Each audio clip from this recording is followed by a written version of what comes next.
députés. La parole est à Monsieur le Président André Chassaigne. Madame la Présidente, Monsieur le Ministre, chers collègues, notre groupe n'avait pas fait le choix de déposer une motion de rejet.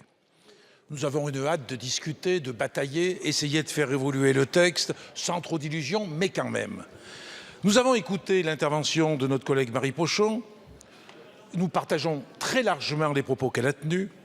Nous avons aussi écouté les propos tenus en réponse, en particulier par le rapporteur général, avec une exégèse qui en fait nous a convaincus qu'il fallait bien voter cette motion de rejet.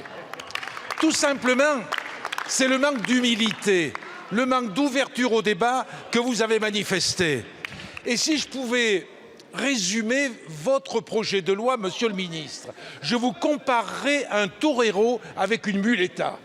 Vous avez la muleta, certes pas trop rouge, la cape, et vous faites une politique, une stratégie qui consiste à tirer l'attention sur quelques mots valises. Les mots valises, c'est souveraineté alimentaire, c'est intérêt majeur supérieur, mais vous ne mettez rien dedans et au contraire, ces mots valises, pour nous, peuvent se transformer en cercueil pour l'agriculture. C'est-à-dire que quand vous parlez de souveraineté alimentaire et quand dans le même temps vous dites qu'il faut respecter les accords internationaux, eh bien, ça veut dire quoi? Ça veut dire que derrière, vous êtes favorable aux accords de libre-échange que nous condamnons et qui condamnent notre agriculture.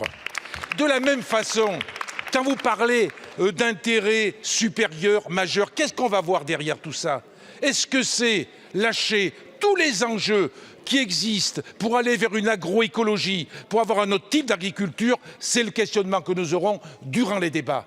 Je crois que derrière tout ça, il ne faut pas oublier l'essentiel. Il ne faut pas trop se précipiter sur cette muleta avec une cape qui, en fait, montre vous n'avez pas de cap ou alors le cap que vous avez, ce n'est pas celui qui correspond à la conception qu'on a dans notre paysannerie. Merci, Monsieur le Président. La parole est